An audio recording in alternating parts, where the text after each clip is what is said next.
નમસ્કાર દોસ્તો, સ્વાગત છે આપ સર્વનું તમારી પોતાની YouTube channel ocean coaching classes પર। મિત્રો, આજે આપણે ધોરણ 8ના વિજ્ઞાન વિષયની જે ત્રિમાસિક કસોટી છે ફેબ્રુઆરી 2026ની એટલે કે 2 ફેબ્રુઆરીથી જે શરૂ થવાની છે, તેમાં વિજ્ઞાન વિષયનું ધોરણ 8નું જે 40 ગુણનું મોડેલ પ્રશ્નપત્ર છે તેનું સોલ્યુશન આપણે આ વિડીયોની અંદર જોવાના છે। મિત્રો, આપણી આ ચેનલ ઉપર ધોરણ 8ની આ જે ત્રિમાસિક કસોટી છે દ્વિતીય સત્રની, તેના દરેક વિષયના જે મોડેલ પ્રશ્નપત્ર છે તે મુકાઈ ચૂક્યા છે અને ઓરિજિનલ પ્રશ્ન બેંકના સોલ્યુશન જે છે એ પણ આપણી ચેનલ ઉપર મુકાઈ જશે। તો જરૂરથી આ ઓરિજિનલ પ્રશ્ન બેંક છે તેના સોલ્યુશનના વિડીયો અને પીડીએફ પણ અવશ્ય મેળવી લેજો। તો જોઈએ પ્રશ્ન નંબર 1। નીચેના દરેક પ્રશ્નના ઉત્તર માટે આપેલા વિકલ્પમાંથી સાચો વિકલ્પ શોધી તેનો ક્રમ અક્ષર પ્રશ્નની સામે આપેલા બોક્સમાં લખો। પહેલું, સ્ત્રીઓમાં પ્રજનન ઉંમરની શરૂઆત ત્યારે થાય છે જ્યારે જવાબ આવશે વિકલ્પ એ, ઋતુસ્રાવની શરૂઆત થાય છે। બીજું, બે સ્થિર વિદ્યુત ભારો વચ્ચે કયું બળ લાગે છે? તો જવાબ આવશે વિકલ્પ સી, સ્થિર વિદ્યુત બળ। નીચેનામાંથી કોના અવાજની આવૃત્તિ ન્યૂનતમ હોવાની શક્યતા છે? તો જવાબ આવશે વિકલ્પ સી, પુરુષના।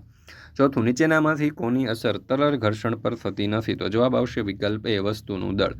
ત્રીજું, તરલમાં ગતિ કરતી વસ્તુ પર લાગતા ઘર્ષણ બળનો આધાર શાના પર છે? તો જવાબ આવશે વિકલ્પ ડી, આપેલ તમામ। છઠ્ઠું, બળની માત્રાને શાના વડે દર્શાવાય છે? તો જવાબ આવશે વિકલ્પ એ, તેના મૂલ્ય।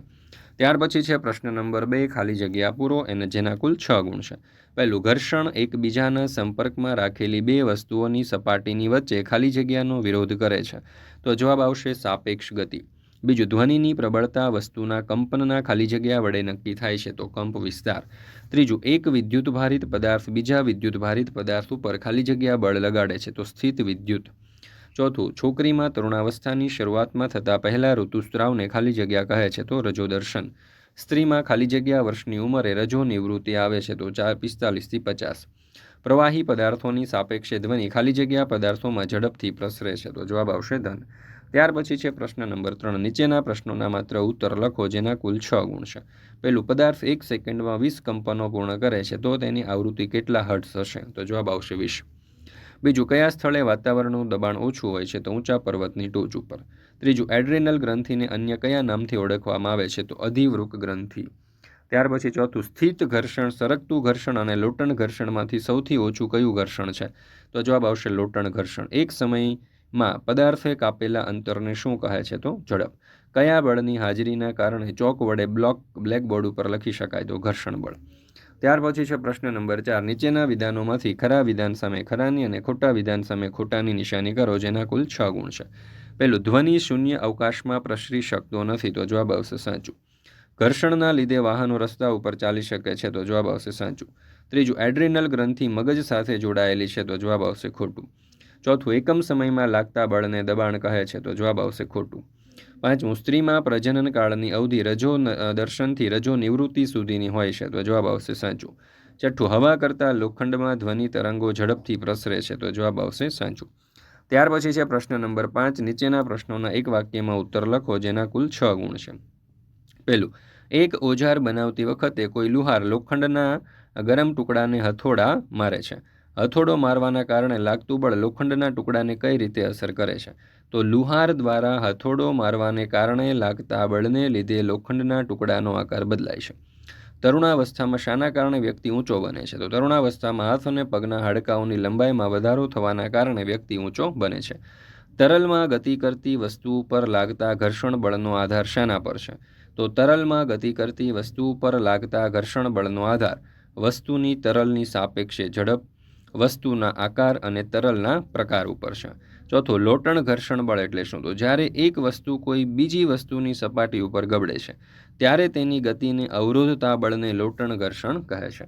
ઘર્ષણ બળ એટલે શું? જે બળ પદાર્થની ગતિની વિરુદ્ધ દિશામાં લાગતું હોય અને પદાર્થની ગતિનો વિરોધ કરતું હોય તેને ઘર્ષણ બળ કહે છે।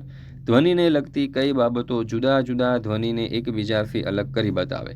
તો ધ્વનિનો કંપ વિસ્તાર અને આવૃત્તિ એવા ગુણધર્મો છે કે જેના વડે જુદા જુદા ધ્વનિને એકબીજાથી અલગ કરી શકાય છે। ત્યાર પછી છે પ્રશ્ન નંબર 6। તફાવતના બે મુદ્દા લખો। બરાબર, એમાં નર જાતીય અંતઃસ્ત્રાવ અને માદા જાતીય અંતઃસ્ત્રાવ। પહેલું, નર જાતીય અંતઃસ્ત્રાવ ટેસ્ટોસ્ટેરોન છે, માદા જાતીય અંતઃસ્ત્રાવ ઇસ્ટ્રોજન છે। તે શુક્રપિંડમાંથી સ્રવે છે જ્યારે તે અંડપિંડમાંથી સ્ત્રાવ પામે છે। ઘોંઘાટ અને સંગીત। ઘોંઘાટ જોઈએ તો તે અસુખદ ધ્વનિ છે, સંગીત કર્ણપ્રિય ધ્વનિ છે। ઘોંઘાટ જોઈએ તો તેનાથી ધ્વનિ પ્રદૂષણ થાય છે અને તેનાથી ધ્વનિ પ્રદૂષણ થતું નથી. ઘોંઘાટમાં જોઈએ તો તેનાથી સ્વાસ્થ્ય સંબંધિત સમસ્યા ઉદ્ભવે છે અને સંગીત માટે સ્વાસ્થ્ય સારું છે. કોઈ ચોક્કસ વાદ્ય વડે ઘોંઘાટ ઉદ્ભવતો નથી, જ્યારે સંગીતમાં જોઈએ તો સંગીત ઉત્પન્ન કરવો ચોક્કસ વાદ્યની જરૂર છે. પ્રશ્ન નંબર 7, વૈજ્ઞાનિક કારણો આપી સમજાવો. ક્રિકેટ બેટ અને બેડમિન્ટન રમતના રેકેટના હેન્ડલ ઉપર ખરબચડું સ્તર રાખવામાં આવે છે. તો ક્રિકેટ બેટ અને બેડમિન્ટન રમતના રેકેટનું હેન્ડલ ખરબચડું રાખવાથી હેન્ડલ અને હાથ વચ્ચેનું ઘર્ષણ વધે છે. આથી હેન્ડલની પકડ મજબૂત થઈ શકે છે. તેથી ક્રિકેટ બેટ અને બેડમિન્ટન રમતના રેકેટના હેન્ડલ ઉપર ખરબચડું સ્તર રાખવામાં આવે છે. ખભા ઉપર લટકાવવા માટેના થેલામાં પટ્ટા પહોળા રાખવામાં આવે છે. તો પાતળી પટ્ટીને બદલે પહોળી પટ્ટી વાપરવાથી ક્ષેત્રફળ વધી જાય છે. તેથી થેલાનું વજન મોટા ક્ષેત્રફળ ઉપર લાગે છે. પરિણામે ખભા ઉપર દબાણ ઘટી જાય છે. તેથી ખભા ઉપર થેલો સહેલાઈથી ઉંચકી શકાય છે. ત્રીજું, સૂર્ય પર થતા ધડાકા આપણે સાંભળી શકતા નથી. તો ધ્વનિના પ્રસારણ માટે માધ્યમની આવશ્યકતા છે. માધ્યમ ઘન, પ્રવાહી કે વાયુ, હવા કોઈ પણ હોઈ શકે, પણ સૂર્ય પર સૂર્યપ્રકાશ હોય છે. શૂન્યાવકાશમાં કોઈ દ્રવ્ય કણો હાજર હોતા નથી અને ધ્વનિ સૂર્યાવકાશમાં પ્રસરી શકતો નથી. તેથી સૂર્ય પર થતા ધડાકા આપણે સાંભળી શકતા નથી. તો મિત્રો, અહીંયા આપણે આજે વિજ્ઞાન વિષયની ધોરણ 8ની ત્રિમાસિક કસોટીનું આ જે મોડલ પ્રશ્નપત્ર છે તે પૂર્ણ કરીએ છીએ. મિત્રો, આપણે આ ચેનલ ઉપર ધોરણ 8ની જે 2 ફેબ્રુઆરીથી ત્રિમાસિક કસોટી શરૂ થવા જઈ રહી છે તે ત્રિમાસિક કસોટીના દરેકે દરેક સોલ્યુશનના સંપૂર્ણ વિડીયો અને PDF આપણી ચેનલ ઉપર મુકાઈ ચૂક્યા છે. તો જરૂરથી તેનો અભ્યાસ કરી લેજો.